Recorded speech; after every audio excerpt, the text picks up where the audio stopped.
Você que vive na academia e quer resultados de verdade, a Piauí Fit chegou para você. Aqui você encontra os melhores produtos, das melhores marcas, com os preços mais acessíveis da região. E ainda com atendimento especializado de nutricionista, para você atingir seus objetivos com segurança. Estamos na Avenida das Hortas, no Grande Dirceu, próximo à parada final do metrô no Dirceu 2. Venha conhecer nossa loja. Siga nossas redes sociais e fique por dentro das novidades e promoções imperdíveis. Piauí Fit, sua força, sua performance, seu resultado.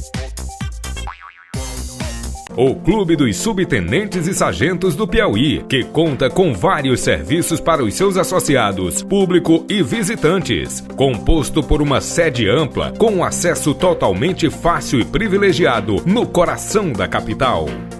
O clube oferece piscinas para adulto e infantil, com super turboágua, área de lazer arborizada, com atrações musicais aos fins de semana e um estacionamento amplo com muita tranquilidade para toda a sua família. Venha conhecer e ser sócio. Você não precisa ser policial militar ou civil. Basta querer proporcionar lazer com todos esses benefícios para a sua família. Siga nossas redes sociais, entre em contato e saiba mais. Esperamos você e toda a sua família. Clube dos Subtenentes e Sargentos não é apenas um espaço de lazer, é um pedacinho do seu lar.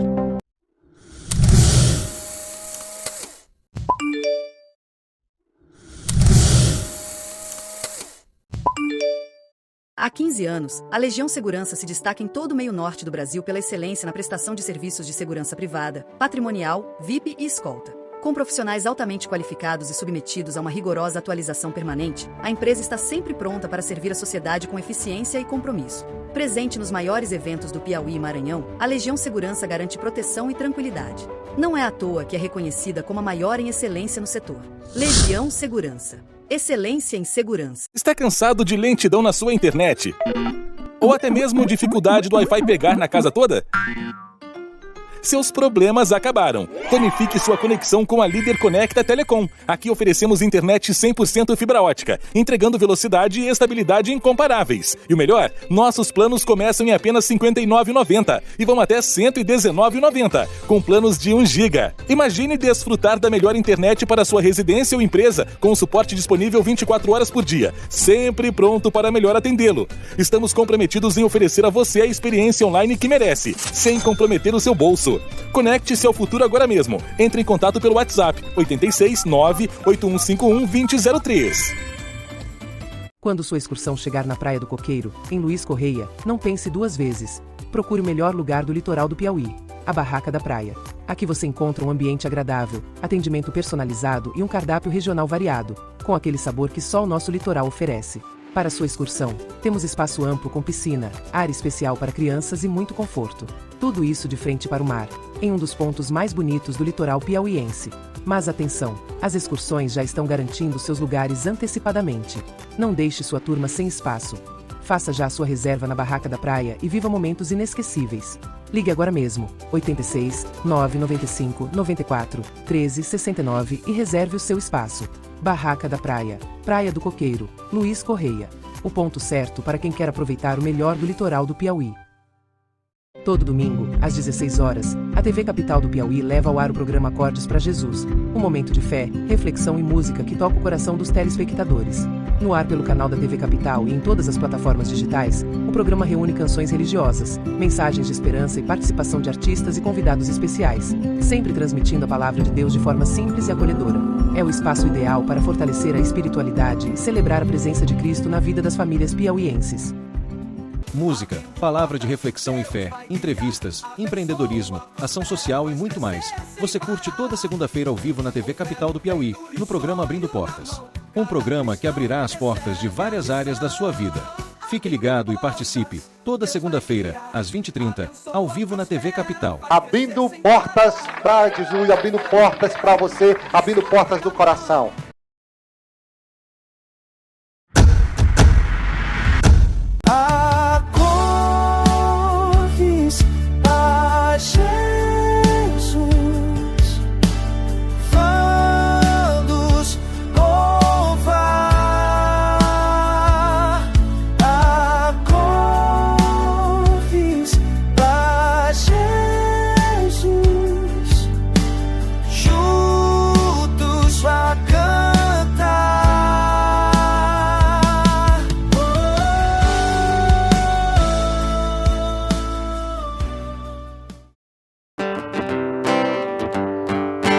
todos esses dias esperei.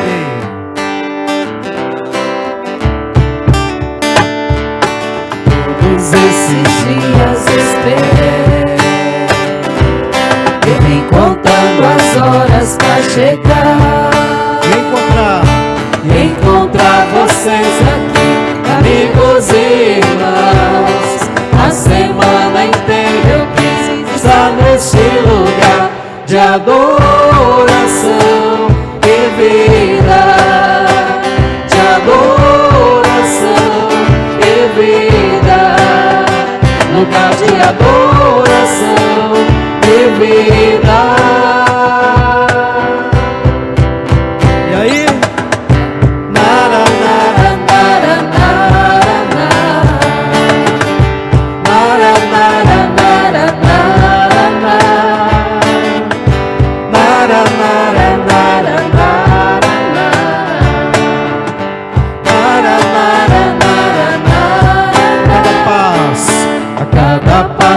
Ele me ordenou. Em boa companhia. Em boa companhia devo andar. E fugir, ó. E fugir da ocasião que me faz errar. E por isso eu vim buscar a paz neste lugar de adoração e vida, de adoração e vida, lugar de adoração e vida. Canta conosco. Nara, nara, nara, nara, nara, nara, nara, nara, nara, nara, nara, nara,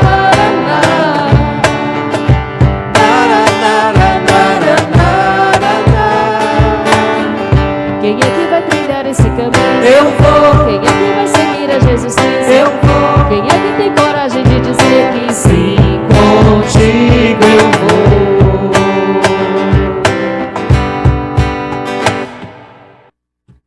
TV Capital do Piauí, programa musical Acordes pra Jesus. A nossa convidada especial hoje é a professora Salomé, porque nós estamos homenageando o professor. Lembrando que o modelo de pedagogo maior é o próprio Jesus Cristo, né? Boa tarde, Salomé. Boa tarde a você que nos assiste. Boa tarde a você que vai nos assistir em outros horários. Desde já, seja bem-vinda e vamos nos sentar, né? Muito obrigada pela recepção. E eu digo, falar de professor é falar de mim mesma. Porque sempre que, desde que eu me entendi, eu já estava como professora.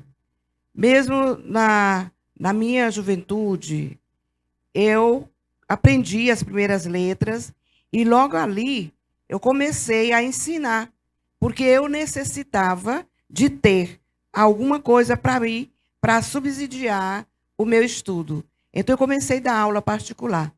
Então, daí, o amor pela educação aconteceu. Porque a educação é um momento de se apaixonar. Ou você se apaixona, ou você não faz a educação que deveria ser. A educação é um ato de amor. Por isso, um ato de coragem. Para ser professor, é preciso ter coragem. Ter coragem. Ter aquela firmeza. Ter aquela certeza de fazer sempre a coisa acontecer. Porque nós, como professores, não podemos dizer que o aluno vem a nós vazio, sem saber nada. Não. O aluno traz a sabedoria da casa, de sua casa, da sua família. Ele traz aquele entendimento da sua comunidade. Ele traz aquilo que, desde pequeno, ele ouviu e precisa, agora, ali na escola, ser colocada a aprendizagem, que nós dizemos legal, a aprendizagem oficial. Por quê? Porque quando nós estamos em casa, quando nós vivemos aqueles momentos, isso aí é mais uma tradição familiar. E aqui não, na escola, nós precisamos ter esse ato formal de educação. Por isso, hoje, queridos professores, nós estamos aqui para homenageá-lo, para dizer que você é uma peça necessária, uma peça importante no Brasil, no mundo. Por quê?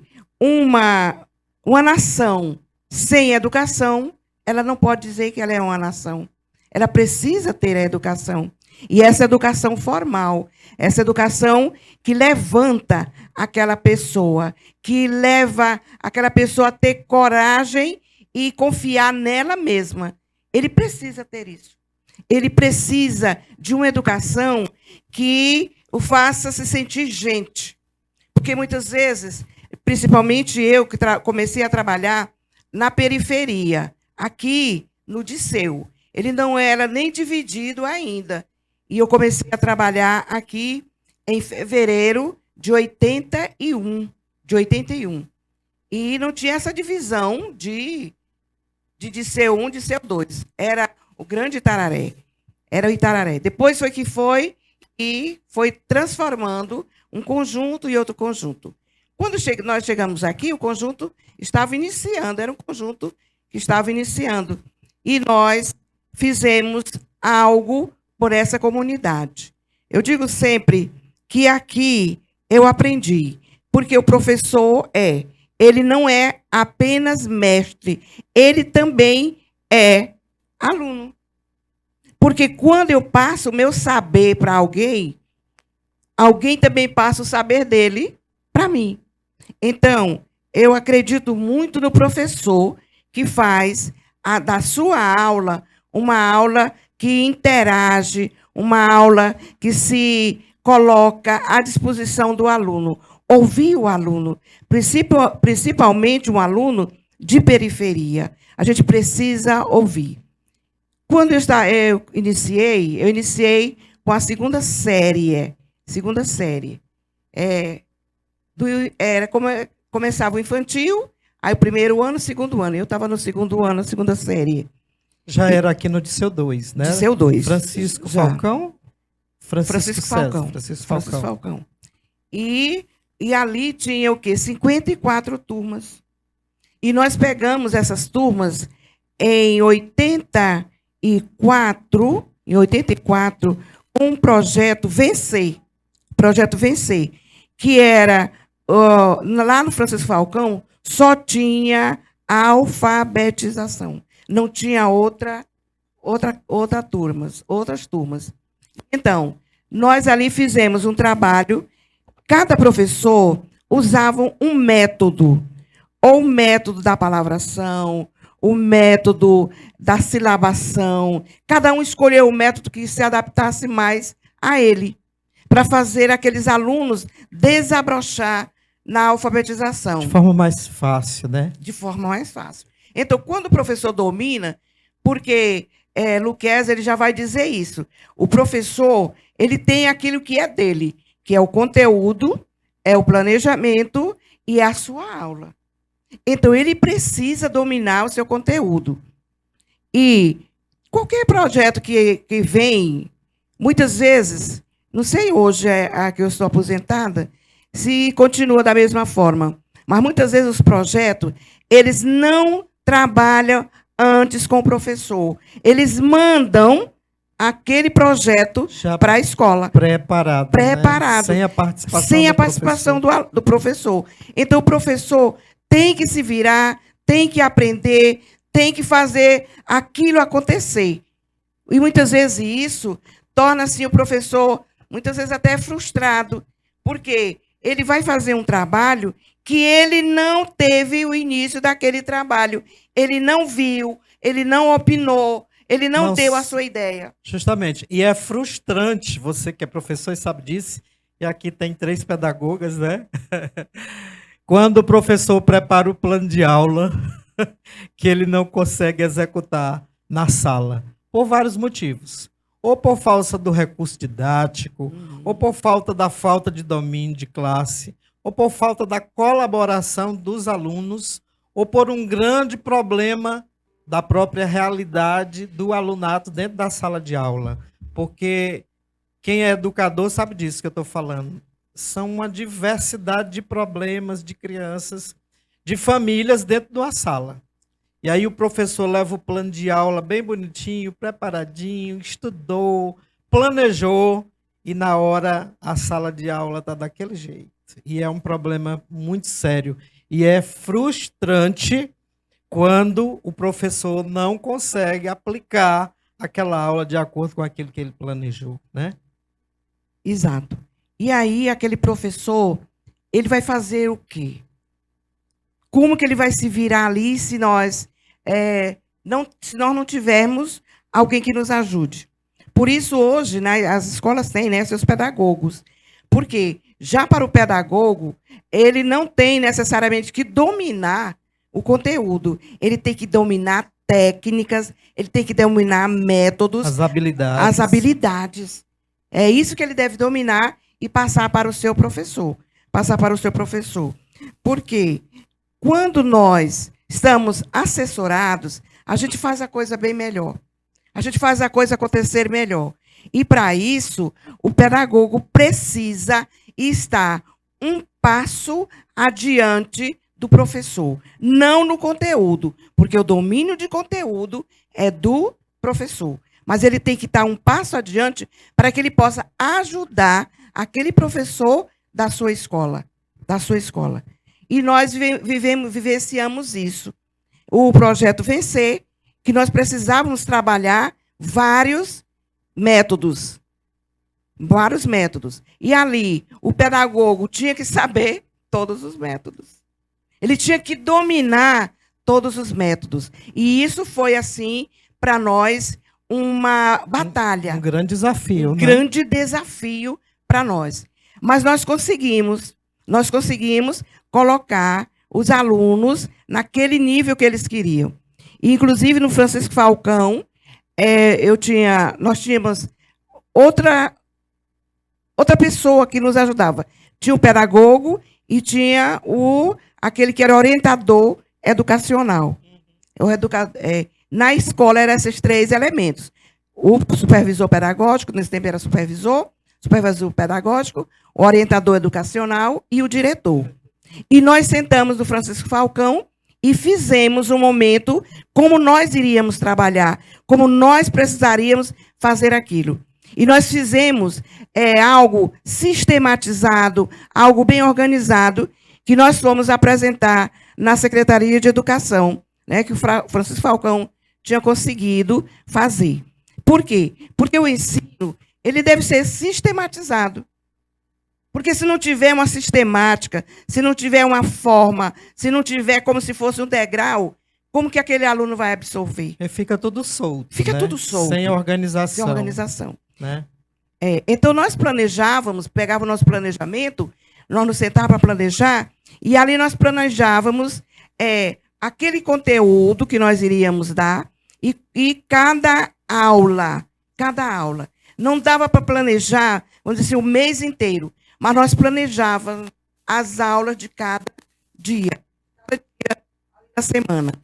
E nós, como foi dito aqui... Tinha aquela famosa semana pedagógica. Aí nós nos organizávamos ali, primeiro na semana pedagógica, nós...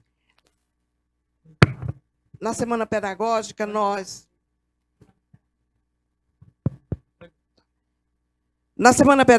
nós tínhamos primeiro um trabalho de um ensino para nós, né?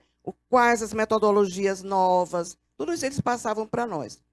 E aí nós fizemos um caderno, um book, assim, onde nós colocávamos tudo aquilo. O objetivo, as habilidades que nós íamos desenvolver, o que nós queríamos com aquelas habilidades, o recurso que nós íamos usar. Então, era uma coisa assim mais próxima da gente. A gente fazia isso. E trabalhamos no Projeto Vencer e conseguimos. Já no outro ano do Projeto Vencer, muitos alunos, porque a evasão Hoje, eu acho que é bem menor, porque para nosso tempo era muito grande a evasão. Primeiro, porque quando nós chegamos aqui no Disseu, as pessoas que aqui vieram, a primeira leva de pessoas que veio para o Disseu, eles eram pessoas que não tinham muita instrução. Então, para eles, tanto fazia o filho estudar ou não. Se o menino dissesse que não queria ir para a aula, ele estava liberado, ele não ia. Então, nós tivemos que fazer uma busca ativa. Hoje eu vejo isso, né, na saúde, né? E eu digo, olha, nós fizemos isso lá nos anos 80. 80, 90, né? Nós fizemos isso. Nós íamos na casa do professor. E teve um dia que eu achei tão interessante. Nós chegamos numa casa e aquela criança... Ia na casa do professor e do aluno, do né? aluno. Aí nós fomos na casa do aluno. E quando nós chegamos lá, nós vimos um pai muito interessado, ensinando o filho a ler. Mas uma coisa linda. E lá ele estava usando a silabação. Né? Então ele dizia P-A-P-A-I-A I O só. Paiaço. Não era palhaço. Não era palhaço. Era paiaço. Paiaço. Então nós vimos a dificuldade daquelas famílias. Nós vimos que não adiantava nós mandarmos dever de casa. O que nós fazíamos? Nós organizávamos um momento e fazíamos ali a tarefa com ele, vendo o que ele podia adquirir, porque nós víamos que nós não tínhamos esse suporte que era a família. Então, nós passamos com isso. Logo depois, já nos anos 90, aconteceu a lei, né, em 91, a Lei de Diretrizes e Bases da Educação, e nós vimos que a gente poderia agir melhor ali, trazendo esse aluno para mais perto da educação. Então, nós fizemos novamente um trabalho, um levantamento, para saber aquele aluno que poderia estar caminhando, aquele aluno que precisava de mais conteúdo, aquele que precisava de mais atenção. Porque também tinha aqueles alunos que eles queriam sempre aparecer na sala de aula. Nunca esqueci de um meu, que ele passava por debaixo da mesa, da chama cadeira. Atenção, né? Para chamar atenção. Antes não era imperatividade, mas hoje é, né? Hoje é imperatividade. Talvez até o autismo ninguém sabia ainda, né? Ninguém sabia. Porque não tinha isso. Nós ficávamos com os nossos alunos na sala de aula, mas ninguém, a não ser o que fosse, fosse uma coisa que a gente visse assim de cara. De cara, porque a psiquiatria estava muito longe da educação. Muito longe, né? da educação. Então, aí depois até fizeram umas turmas para alunos especiais. Então, quem era o aluno especial? Aquele que bagunçava, mas ninguém sabia. Não tinha um diagnóstico preciso, né? Preciso para trabalhar com aqueles alunos. E nós trabalhamos assim. E quando veio a lei, ela colocou que nós precisamos fazer um trabalho com o aluno. Trazer esse aluno, não para entrar direto ali, mas que nós fizéssemos uma prova, uma avaliação inicial. Vocês receberam um treinamento nessa época ou foi Recebemos. VaptVup, assim? Não, recebemos. Aí nós fazíamos a avaliação, que a avaliação para o professor é sempre a coisa mais difícil. Porque é muito difícil avaliar. É muito difícil avaliar. E nós fazíamos uma avaliação inicial, avaliação progressiva e uma avaliação final, para ver como é que eles estavam. E esse aluno que passava ali, ele pegou a esponja e bateu no rosto. E ele era negro, e o rosto ficou branco. E aí foi aquela algazarra na sala de aula. E eu fiquei com ele, e depois eu fui conversar com ele. E eu vi a dificuldade daquela criança. Ele morava com os avós. O avô tinha dado um derrame. Ele estava paralisado lá na cama. E a avó era assim muito alegre, né? Trazia os namorados para casa. E ele ficava zangado com isso. E aonde é que ele ia discutir? Onde é que ele ia? Na escola. Na escola. E aí eu fui atrás da família, conversei com a família, para ver se a gente levava ele ao médico, ver alguma coisa. E eles disseram, não. Aí eu descobri também que ele era quem fazia todo o serviço de casa. E embora você não sendo psicopedagoga, mas teve que fazer esse trabalho de pedagoga e psicopedagoga. Pois é, porque nós só éramos pedagoga. Aliás, eu sou pedagoga, né? E aí, mas aí nós tínhamos que nos dividir. Ainda bem que no curso de pedagogia a gente tem nós temos várias disciplinas. E dentre elas a psicologia. A psicologia. Então eu fui lá conversar com ela. E ela ele disse que faz isso. É ele que tem que fazer mesmo. Eu digo, ele é uma criança. Aí você foi lembrando da psicologia de Piaget. Ele é uma criança. Ele não pode fazer isso. E a mãe dele está onde? Está em São Paulo. Se ela tem o endereço dela, eu mandei uma carta para a mãe, dizendo a situação que essa criança estava. E ela veio buscar. E de lá, muito tempo, ele continuou a me escrever. Mas depois eu perdi o contato com ele. Então, era essa a nossa forma. Hoje, nós já vemos algo, quando eu saí em 2012, já tinha algo melhor. Né? Já estava mais avançado. Já estava mais avançado. Então, já tinha ali a psicopedagoga, já tinha a psicóloga, que a gente podia trazer da secretaria para a sua escola. Então, já estava melhorando. Mas, mesmo assim, nós sentimos muito. Porque quando nós trabalhamos no meio, nós temos que fazer tudo para vencer esse meio. Tem que vencer esse meio. Porque a educação, ela tem que desbravar, ela tem que mudar a realidade. E eu digo para você, professor, se tem uma profissão que pode mudar a realidade, essa profissão é a do professor. É verdade. Você pode mudar. Não tenha medo. Faça o seu trabalho, faça bem feito, estude. Porque outra coisa que o professor não pode deixar nunca é de estudar. Nós precisamos estar sempre estudando. Não é à toa que o símbolo do professor é a coruja, né? A coruja. Nós vamos cantar um pouquinho, né, Salomé? Tá bom, tudo bem. Que é muita coisa. Só lembrando, nesse mês de outubro, o Disseu faz 45 anos, né? Então é muita festa, muita celebração nesse mês de outubro. Então você que mora na região do Grande Disseu, se você não sabia, o Grande Disseu, chamado Grande Disseu hoje, tem 45 anos. Não de Disseu 2, porque começou com o Disseu 1, né? E aí é uma alegria, uma satisfação morar aqui e saber disso, né? Eu vim para o Disseu, era criança. Eu não estudei no Francisco Falcão, mas a minha irmã que está aqui estudou, né? E aí eu me lembro que teve uma época que tentaram fazer 3 turnos. Ou era 2, né? O intermediário. Depois você fala um pouquinho dele. Vamos cantar uma canção, porque para ser professor, para ser educador, tem que amar. Porque o salário é daquele jeito, né? Décadas atrás e ainda hoje. Então, se você for querer ser professor sem amar, você não vai para frente, né? Não vai para frente. Por isso a canção vai dizer: Pedro, tu me amas? Professor, educador, você ama essa profissão que você escolheu? Você ama os seus alunos?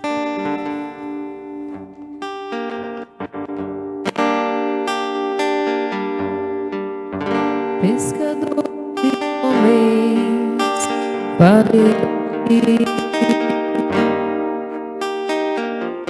te conduzirei ao reino do meu Pai. A face do Pai é essa, que olhar pra ti, pois quem me vê o Pai.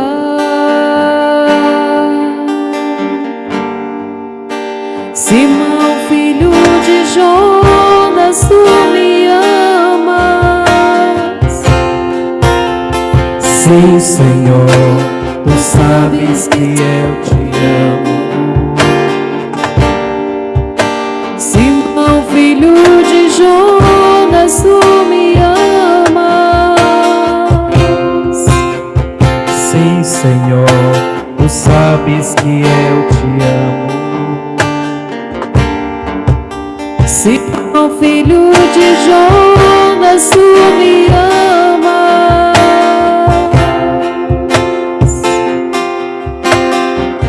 Pescador de homens, farei de ti,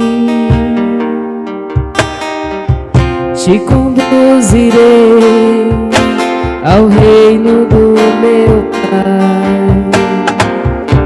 A face do Pai é essa que olhar pra ti, pois quem me vê o Pai. Simão, filho de Jonas, tu me amas. Sim, Senhor, tu sabes que eu te amo. Sim, Senhor, tu sabes que eu te amo. Simão, filho de Jonas, tu me amas. Sim, Senhor, tu sabes que eu te amo. Simão, filho de Jonas, tu me amas.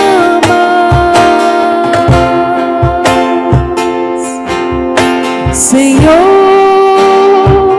tu sabes tudo. Senhor,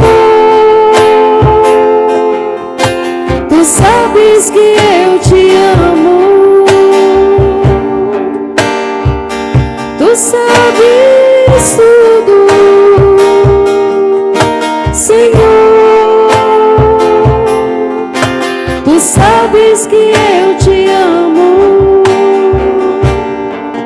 Apacenta-me as ovelhas, apacenta os rebanhos, apacenta os meus cordeiros, apacenta-me as ovelhas, apacenta-me as ovelhas, apacenta os meus rebanhos, apacenta os meus cordeiros. Nós queremos pedir, Jesus, que és o bom pastor. Abençoa nesse dia todos os educadores, todos os professores. Auxilia, Senhor, com teu Espírito, dando sabedoria, dando equilíbrio, saúde mental, física e espiritual, para que cada educador, cada professor, cada pedagogo seja também um pastor que apacenta essas ovelhas, que apacenta e que cuida desse rebanho. Capacita, Jesus, todos os profissionais da educação, para que cada um tenha a certeza e a convicção de que é possível mudar as realidades, e que és o pedagogo por excelência, Jesus. Cuida da realidade, Senhor, de cada professor. Shiriala canta labaria, labaria, labaria, labaria. Shiriara labaria, ele cantara labaria, labaria, labaria, labaria. Visita nesta hora, Senhor, todos os professores do nosso país, todos os professores do nosso estado, da nossa cidade, em especial aqueles que estão encontrando dificuldades em exercer a sua profissão. E não é fácil. Cuida, Senhor.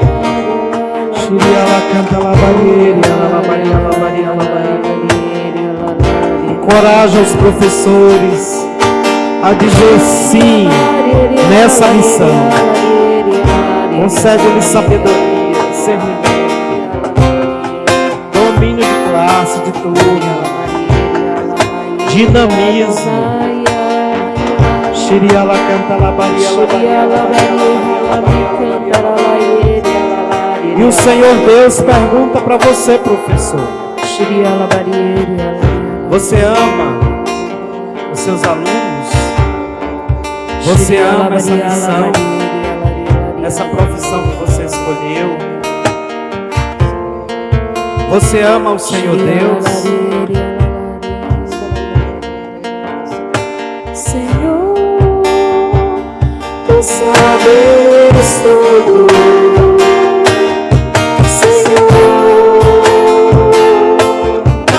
Tu sabes que eu te amo.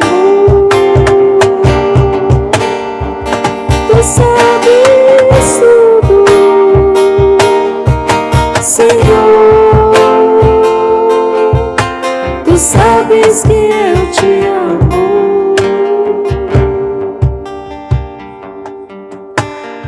Tu sabes todas as coisas. Tu sabes tudo, Senhor. Tu sabes que eu te amo. Tu sabes o quanto eu te amo, Senhor.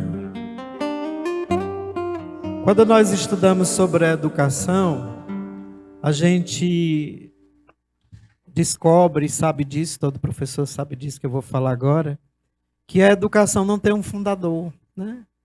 Não tem um pai. Né? O fundador da educação foi esse filósofo, esse psicólogo. Não tem, né? E o pedagogo por excelência é Jesus Cristo.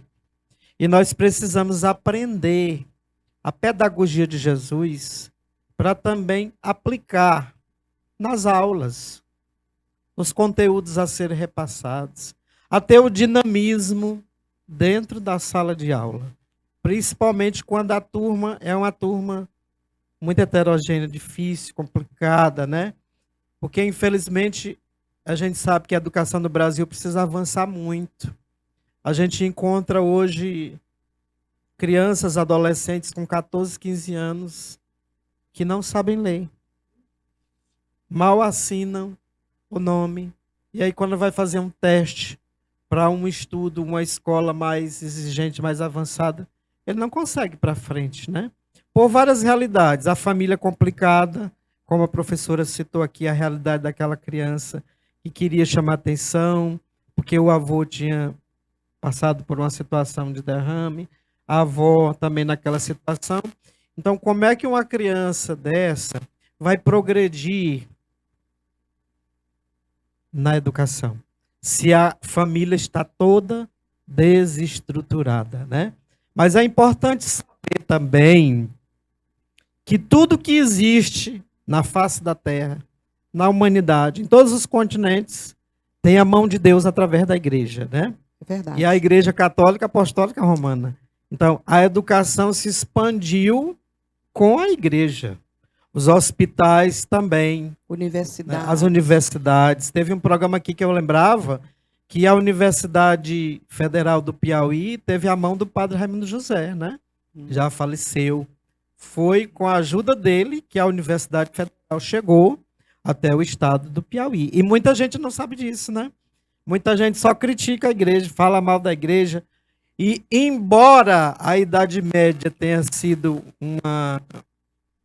um tempo assim como que meio escuro quando a gente estuda na teologia, mas foi na Idade Média que muitas coisas se expandiram, né, Salomé? Certeza, com certeza. Então, viver esse momento, nós temos que aprender, gente, com a igreja. Eu li um livro, A História que a História Não Conta, aonde tudo que tem no mundo veio pela Igreja Católica. Repete o nome do livro. A História que a História não conta. Então, esse trabalho da igreja é um trabalho que ela faz, né? Muito bom. E aí, tudo aí está da mão da igreja. E eu digo assim para você, professor, Jesus Cristo, o grande pedagogo, ele era um professor que ele falava para a multidão, ele ensinava para a multidão, ele ensinava a 72, ele ensinava a 12 ele ensinava a 3 e ele ensinava a 1. Que você veja, A multidão, ele falava por parábolas, para que eles pudessem entender. Então, é isso que o professor tem que fazer. Você tem que usar de modo que o seu aluno entenda. Por quê? Para Paulo Freire, ele diz, aprender é acessar o conhecimento sistematizado, problematizar esse conhecimento, buscar a compreensão para além daquilo que é dito.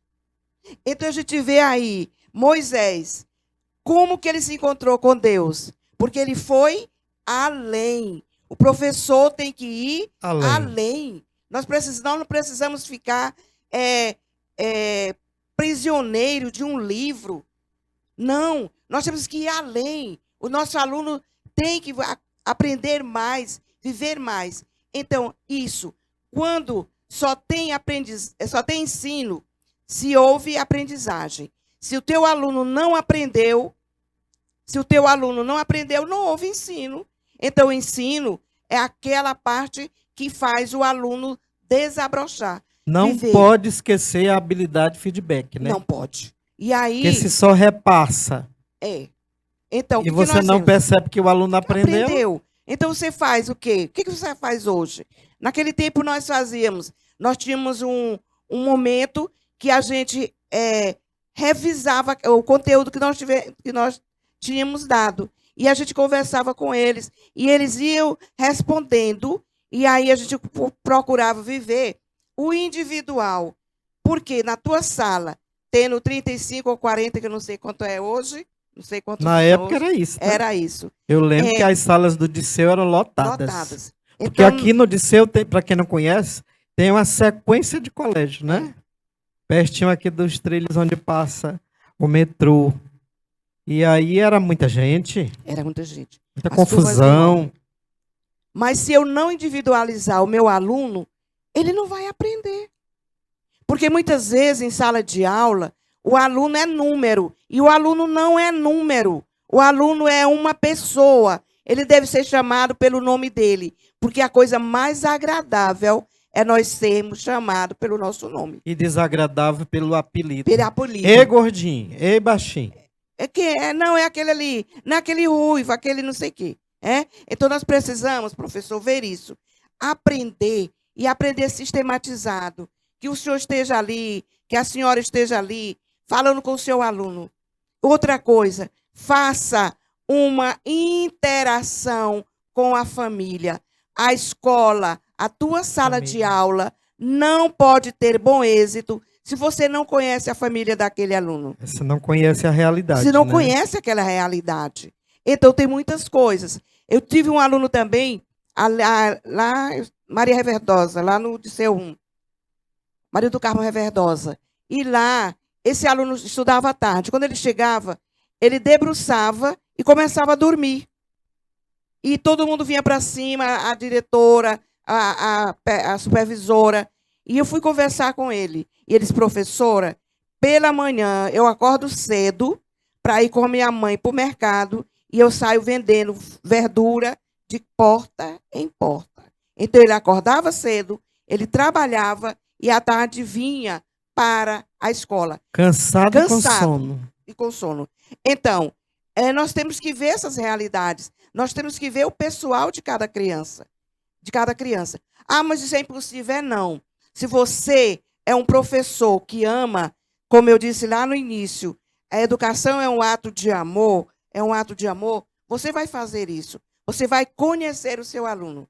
Tanto é que quando nós fazíamos a avaliação, e nós olhávamos para a avaliação, a gente sabia que aquele aluno tinha tido algum problema, porque ele não tinha respondido, e ele, na sala de aula, ele tinha respondido tudo. Mas na hora da avaliação, porque a avaliação, em qualquer lugar, qualquer pessoa, de qualquer idade, que for avaliado, ele treme.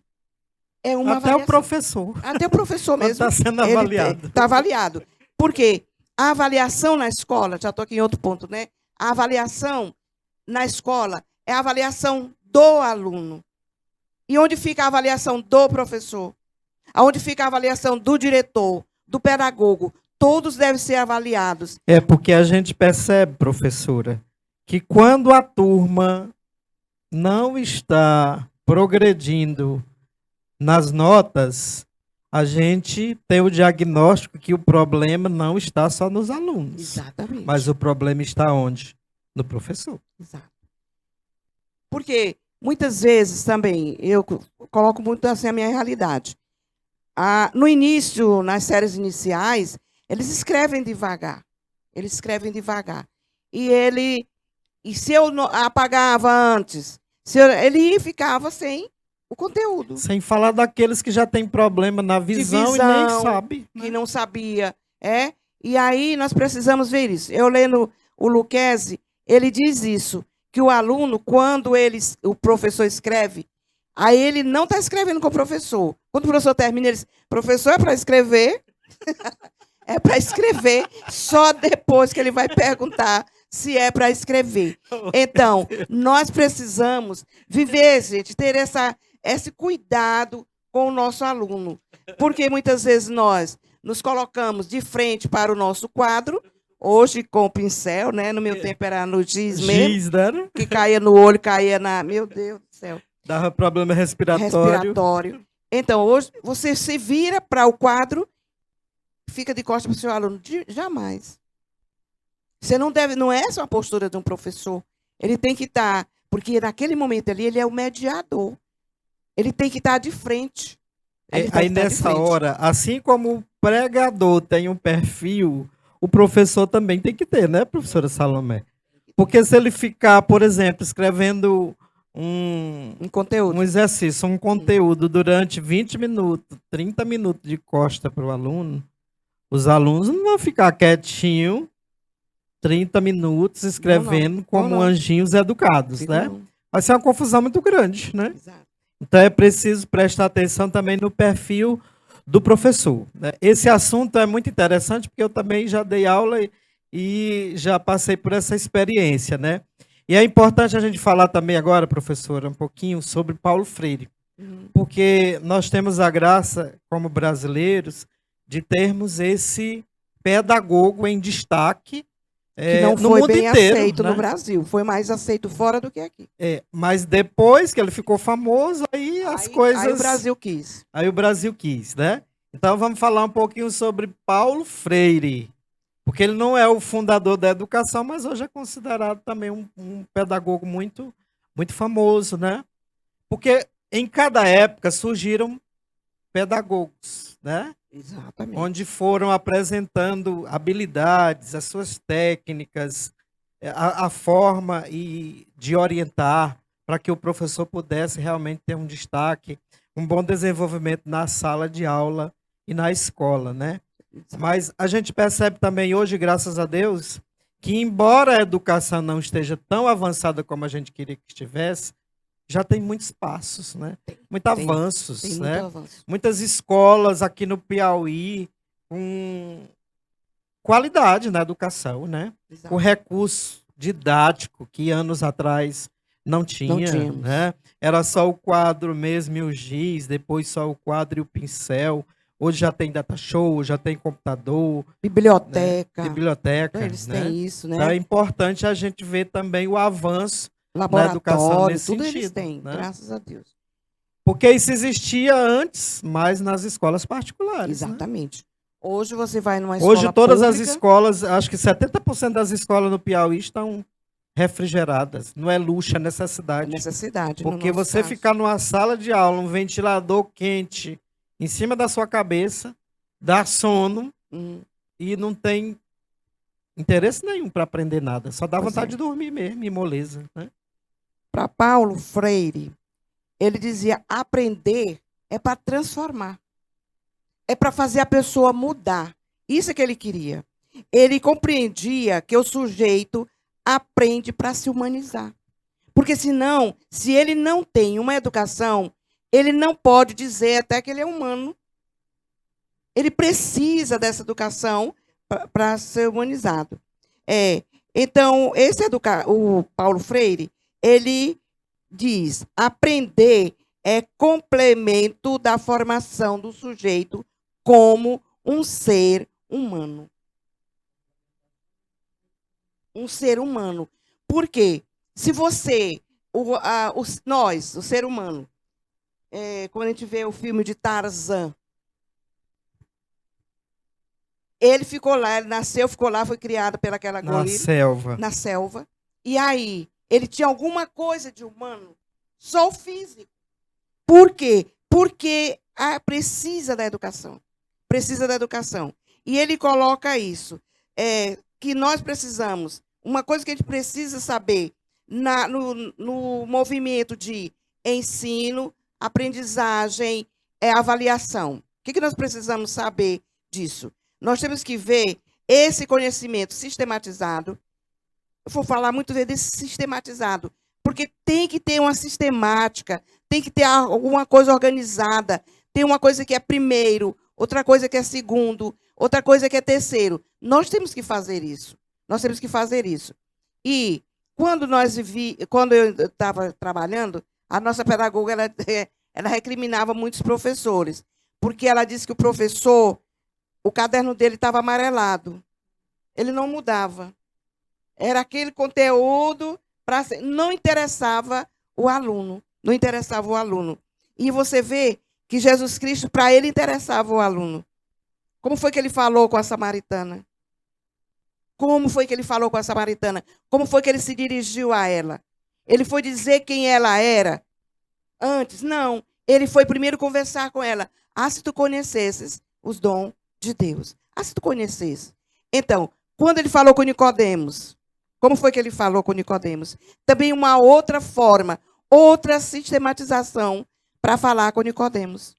E assim ele foi fazendo, e ele foi trabalhando, e aquelas pessoas saíam dali sabendo, sem ter sido criticado, sem ter sido colocado em xeque. Em julgamento. Em julgamento.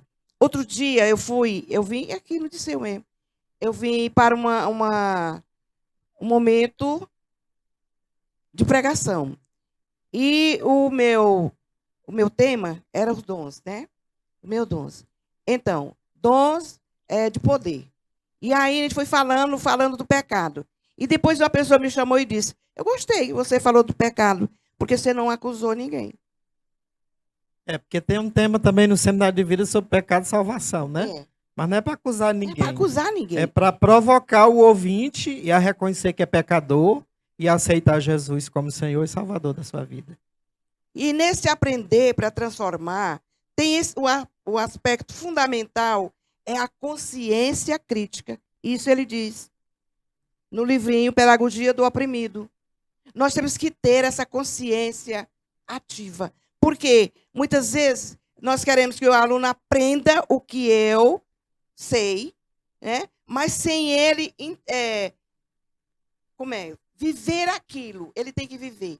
Quando a gente nós fazemos as avaliações, e para os alunos, eles tinham dificuldade. E nós íamos ali lendo para ele entendendo aquilo que ele ia fazendo. E certa vez, nesse momento, lá em 80, que nós estávamos no Projeto Vencer, as cartilhas vinham sempre com... Era cartilhinha mesmo que vinha. Não era livro. Não era livro, é cartilha. Aí ela vinha com os desenhos. E aí veio o desenho de uma cuia, a palavra era cuia, e a professora insistindo com ele, soletrando com ele. C-U-I-A, cuia. Cuia. Aí ela disse, e o que é cuia, professora? Ela disse, olha, cuia é assim, uma cabaça, é uma coisa que a gente... A realidade do interior, né? Do interior, ela mostrando para ele. Aí ela mandou ele soletrar a cuia. E ele soletrou, seu cuiá, cabaça. Por quê? Porque a gente não fez com que ele entendesse. O seu, não era o dele, não. Então era a cabaça. Porque a professora tinha dito aquilo. Ainda hoje a mamãe soletra assim. Pois é. E aí ela veio para mim. Aí, Salomé, o que eu vou fazer, mulher? O menino não... Eu digo, minha filha... Ela dizia, o meu não, o seu, hein? Você tem que fazer direito. Tem que fazer isso. Então, nesse aspecto, é fundamental a consciência crítica. Porque deixar o aluno... Se ele entendeu, se ele não conhece, que você mostre, que você leve para a sala de aula aquilo que pode fazer com que ele tenha aquela a perspectiva né, de estar diante de uma coisa que ele conhece. É por isso que Paulo Freire não foi aceito no Brasil, porque a educação, o método da educação no Brasil era tradicional, né? Até hoje, né? Ele tem horror. Então, trazer uma novidade para a educação, uma educação tradicionalista, onde tinha que passar conteúdos didáticos que já estavam ali no livro, sem fugir daquilo que estava no livro, sem trazer nenhuma novidade. E embora o aluno não estivesse entendendo nada, só achando bonito, né? Mas o professor não tinha uma dinâmica de melhorar aquela realidade para transformar a realidade da sala de aula do aluno da educação, né? Fazer como uma novela que teve um prefeito que ele só falava muitas coisas assim. E lá Era o Dorico Paraguaçu. É isso. Mas tinha uma pessoa lá que ele era a cabeça vai longe dessas horas. altamente intelectual. Mas aquela coisa da intelectualidade que as outras pessoas não entendiam. Então ele fazia os comícios para ele e falava aquela palavra, e o pessoal aplaudia. Eu não entendi nada, mas tá bem bonito. A palavra, aí votava nele, né? Aí, Ave Maria, votava nele. E as irmãs Cajazeiras. Então, o ensino, gente, tem que ser o ensino base, ali com eles, conversando com eles. E isso Paulo Freire fazia. Quando ele ia alfabetizar um grupo de oleiro, o que ele usava? A palavra barro, a palavra tijolo, a palavra forno, porque era da vivência deles. A realidade deles. Jesus, quando ia falar para pescador, ele falava de pesca, de peixe. Quando ele ia falar para pastor de ovelha, ele falava de pasto, de cabrito, de ovelha, né?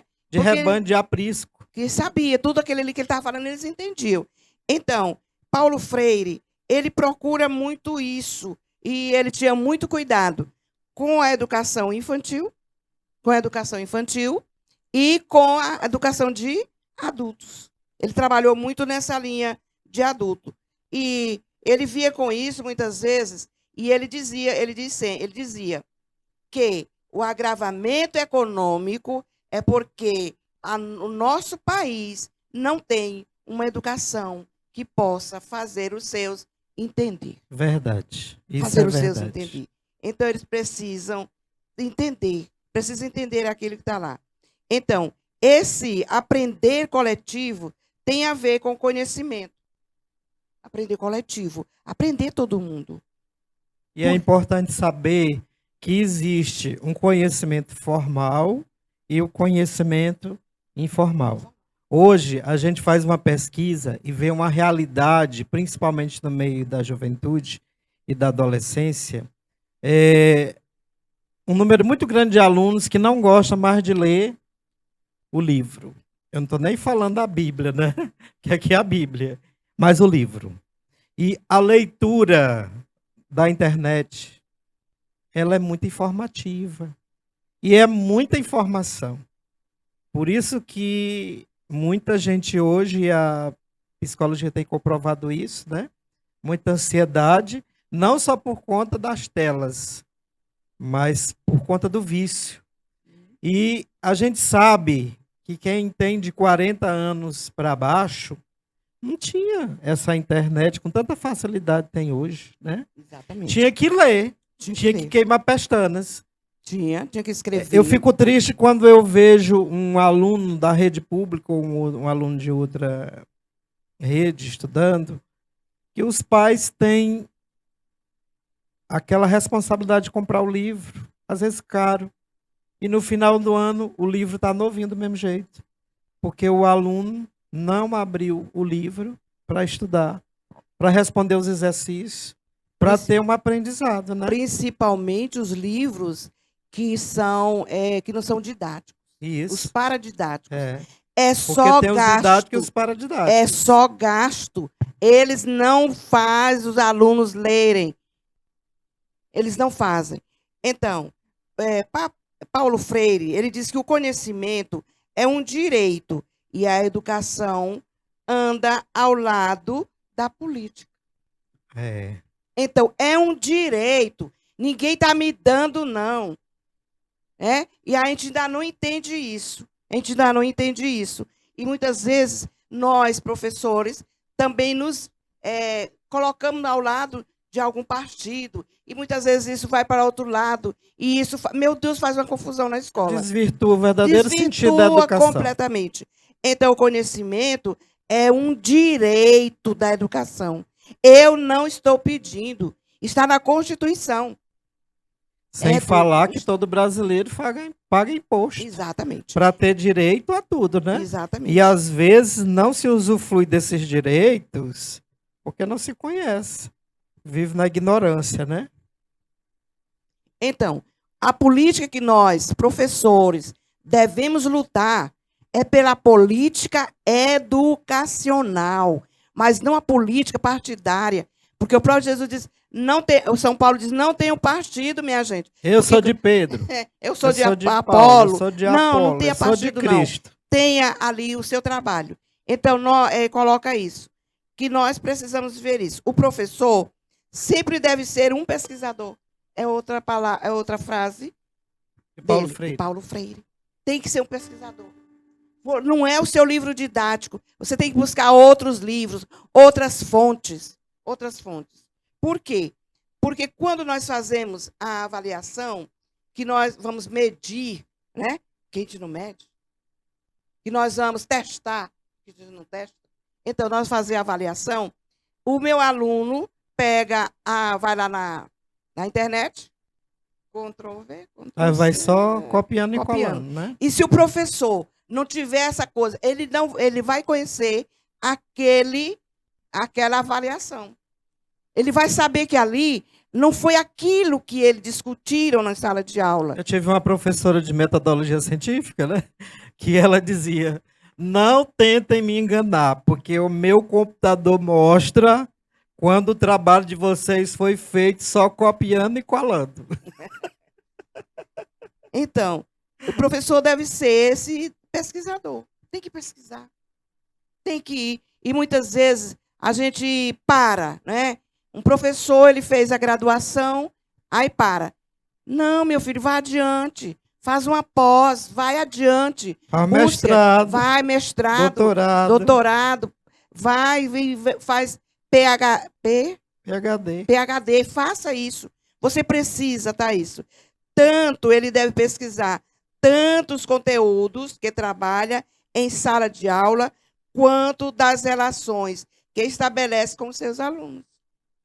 E o professor deve ser esse grande humanizador, né? Exatamente. Por isso, antes das nossas conclusões finais, nós vamos cantar Sou Humano Demais. Tá bom. Para compreender. Porque é um desafio, de fato, humanizar a educação. Onde a gente vê hoje professores sendo agredidos por alunos, né? Coisas que não se via há décadas atrás. Então, o desafio de ser professor numa sala de aula, e aqui eu não estou falando só da rede pública, mas também da rede privada.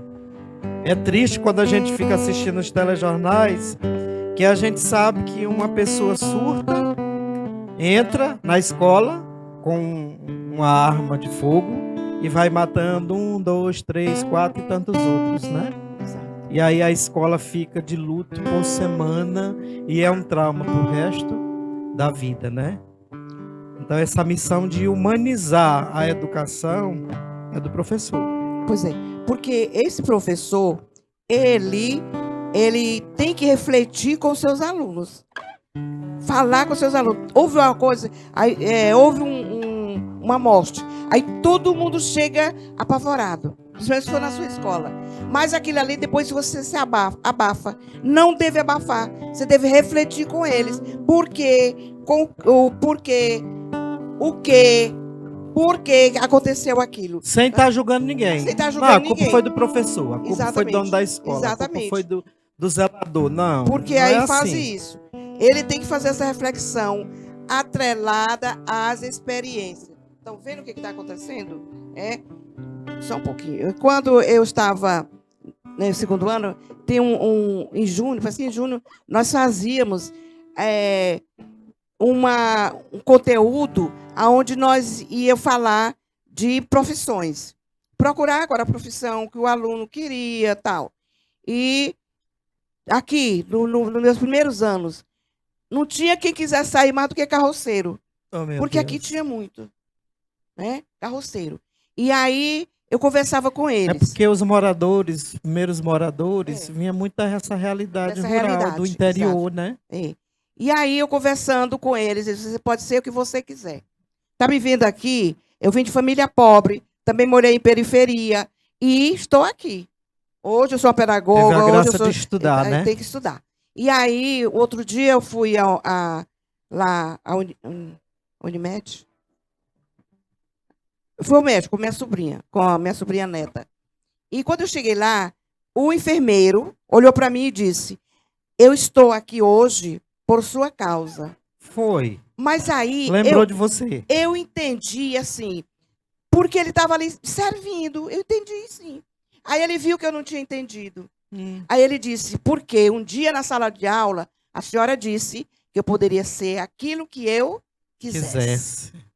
Aquilo que eu quisesse. Importante levantar essa autoestima, né? Do aluno, exatamente. Não, eu quero ser isso.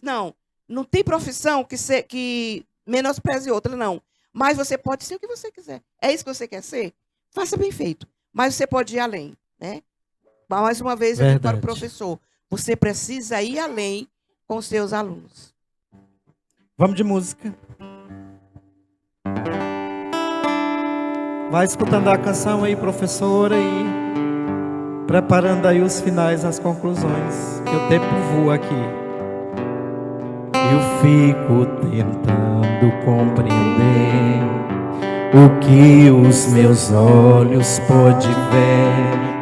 Aquela mulher na multidão que já condenada acreditou que ainda havia o que fazer, que ainda restava algum valor. E ao se prender no seu olhar, o certo haveria de dizer. E assim fizeste a vida retornar aos olhos dela, e quem antes condenava se percebe pecador. Seu amor desconcertante, força que conserta o mundo. Eu confesso não saber compreender. Sou humano demais pra compreender, humano demais pra entender esse jeito que escolhestes de amar quem não merece.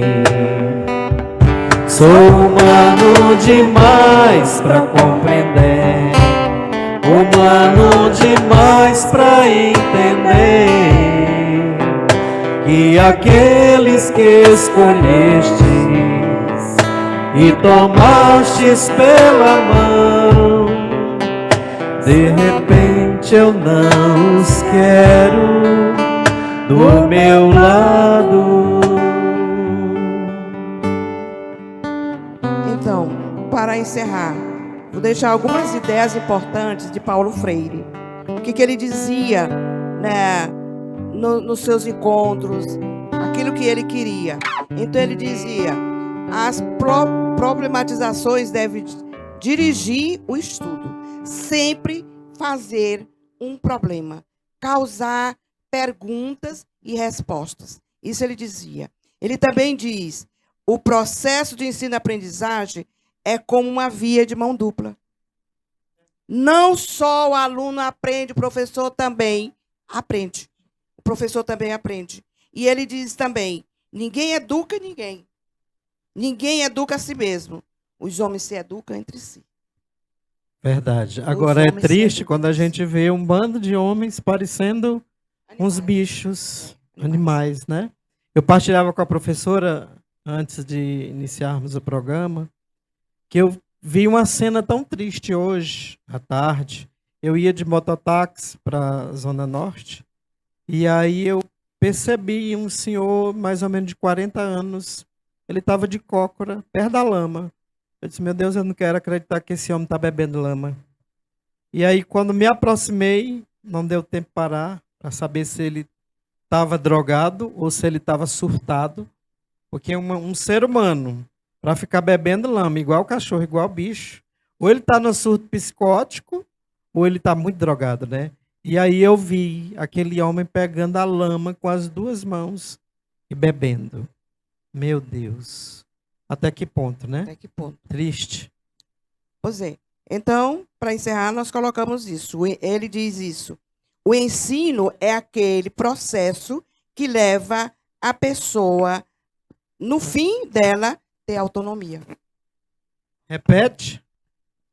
O processo, ele coloca aqui, o processo de ensino-aprendizagem, ele deve ter, por fim, levar o homem à autonomia.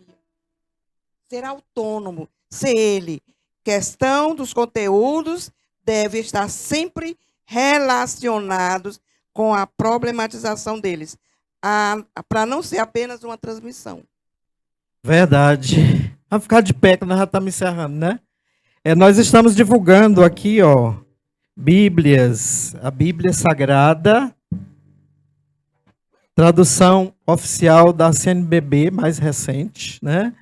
Temos aqui a Bíblia da editora Ave Maria personalizada, capa dura, com a imagem de Jesus, leão da tribo de Judá, mas tem também aqui a nossa Bíblia com a logomarca do programa. Você pode entrar no Instagram depois para adquirir essa Bíblia, porque a Bíblia, graças a Deus, é o livro mais lido no mundo, né? E o educador, o professor também precisa ler a Bíblia, porque ele vai passar por situações difíceis, que se ele não tiver a luz da palavra de Deus, vai desistir da missão, né? Então eu quero agradecer imensamente a professora Salomé. Fiz questão de convidar porque ela teve essa experiência vasta aqui na região do Grande Disseu, né? Para quem não sabe, se eu não me engano, a Renascença 2 tem uma escola em homenagem a ela. Muita gente não sabe, né? É a escola Professora Conceição Salomé. Nessa época você ainda trabalhava aqui na região do Grande Disseu, né? Ainda.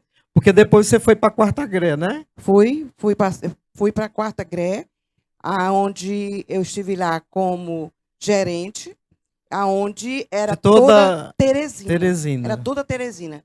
Depois foi que começou a ter as separações de gerência. Hoje tem no Zonal Sudeste, Zonal Norte, Sul, e aí Leste. depois eu vim para cá, para a 21ª. E aí a gente fez um bom trabalho, porque a turma daí é muito boa mesmo para a gente trabalhar. Isso é muito bom, né?